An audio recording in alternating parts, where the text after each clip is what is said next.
Dear Boomers, yesterday I interviewed a gentleman author from New World Library, and he's written a book called Walking Well. I'm having problems with these dogs constantly barking this morning. Um, walking Well. And his method of walking is a way to center in on our bodies and watch the fluid movements as we take a step and take another step.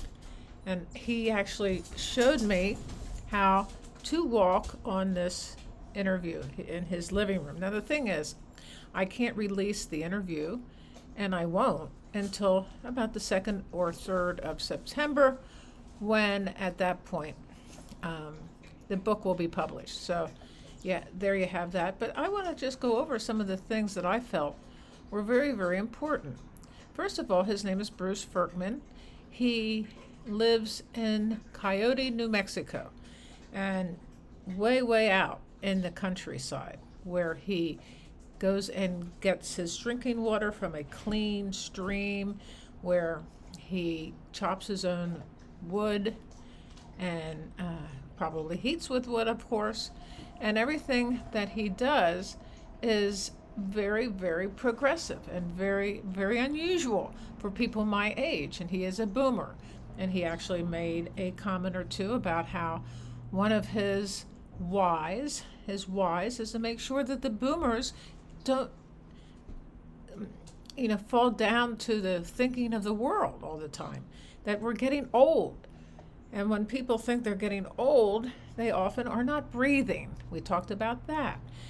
People are not walking. They have become sedentary. In fact, there are people much younger than us who have become sedentary. They don't walk. And I live in a place of great convenience. I can go to the store a mile away. I can go visit a friend a mile away. I can get my hair cut a mile away, or less. So it started to get me to think, we used to live in that kind of situation. I mean, I all my life have lived in ways that were unconventional, you might say. We lived in a place called Happy Camp, California, without any electricity, and you'd have to drive down these winding mining roads to get to the hustle bustle of the town of Happy Camp. Also, I had to drive to a town to get some unemployment compensation at one point. And as I was driving, a huge lumber truck almost took me out. I was very fortunate to get off the road. It's a very much more rigorous place to live, and so I would imagine is New Mexico. So Bruce said he goes to the store about 20 miles away, and there's a few people that live in his community, and they all shop with each other. They all shop for each other. It's a community of people that probably do all kinds of things together, I would think.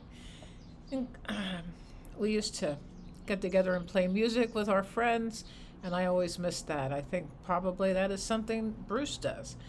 But the main thing about the walking well thing has to do with walking in a way to get in touch with your body, which we live in a society that is it has a terrible attitude about the body. People do not like their bodies from a pretty young age. For me, it happened when I was about 13, 14, 15. I gained a lot of weight. And that, even to this day, I have to work at loving my body no matter what weight it is. And I enjoy doing that as opposed to hating my body. He says that he never met a body that doesn't love their person. But nobody loves their body, but our body loves us. It's like the acorn becoming an oak, as Gene Houston says. It's the entelechy.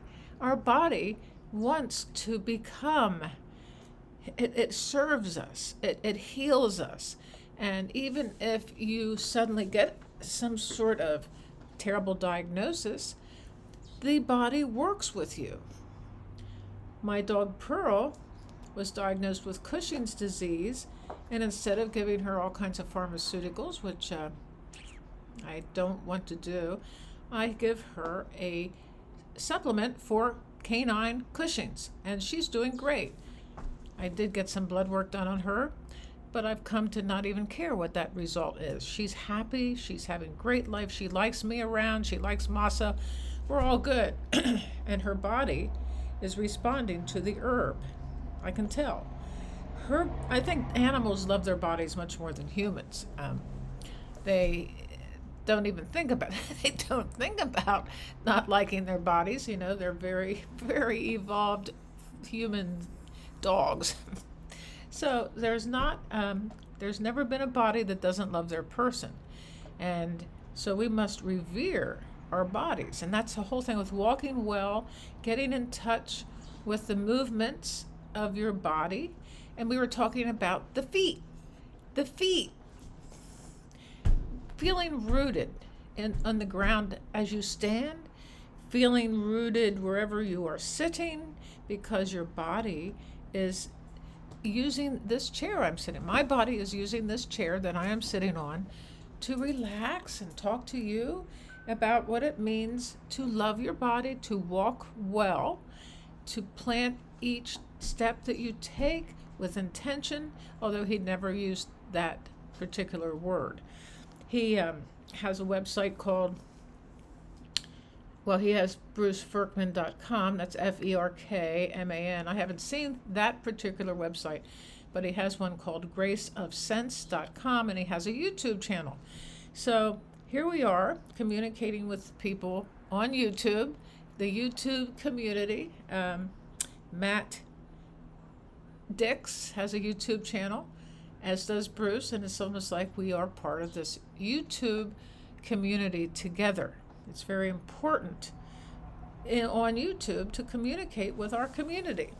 But getting back to the body, my teacher, Will Johnson, is also, he has been on this show, on this YouTube channel, and he has taught us for many years how the society does not understand the body. He teaches a meditation technique that is full of movement, the movement of the breath going through the body. And I dare say, as I have said many times, breathing in that way energizes the heart and the brain into coherence. And when you get your heart and your brain into coherence, you can heal. The body will heal you. But if you're in a lot of chaos about everything that's going on, anything that's going on, then there is no coherence between the heart and the brain. And that's is my little addition to this story, is that is how we heal. We heal through understanding that the heart and the brain are in cahoots, and they want us to heal, and they want us to be healthy. Now, the whole thing of Dear Boomers is that we, as boomers, can utilize these techniques, and they're not techniques, they're just a way of life. You know, walking is a way of life. Walking my dog is a way of life. And I was also just got a walking mat that I do between some of the, doing YouTube videos and studying the stuff that I'm studying to build the YouTube channel. And my affiliation with Dean Holland and our group. So between these things, I get up and I walk on the walking mat. Now, the walking mat is relatively new in my life. And I was thinking of my feet as I was walking on my walking mat last night, because it is so hot out that I have become a wuss. I've become a wuss, I must admit, because I just got an email from Bruce saying that he goes out in all kinds of weather. And I suppose they have some pretty wild weather in New Mexico. And this summer has never been hotter. Never, never. The humidity is unbelievable. So the walking outside, and then the thing I have to accept if I do go outside to walk is dripping sweat. Accept it. It's a way of the body cleansing itself. The body loves us, but do we love our body? And the way to get in touch with our body is through breath, and through consciously loving it, having gratitude for everything that it can give us. And that is so true. The body. Years ago when I was younger, obviously, there was this quote from California that the body is beautiful, California. So there's all this emphasis on becoming the most glorious weight, skinny, and women just doing everything they can to look beautiful, which then has turned into a lot of Botox and facial lifts and this sort of thing. But that's not really loving the body. It's not really loving the body. You know, we pay too much attention to celebrities.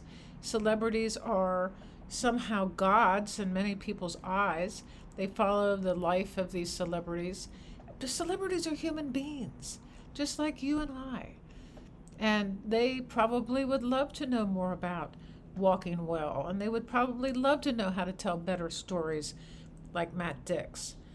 So I get a lot of doing these interviews. I feel I feel that it does an amazing release of endorphins in my brain. I feel intellectually stimulated, and I do doubt whether I would go to Coyote, New Mexico, because I have an aging dog, and I have another dog who would just have a hard time. He's so attached, this Boston Terrier, so attached to me that, who knows, maybe I could take him to Coyote, New Mexico. That would be interesting. But anyway, it's all good. Take a look at this video over here. I love you. And subscribe.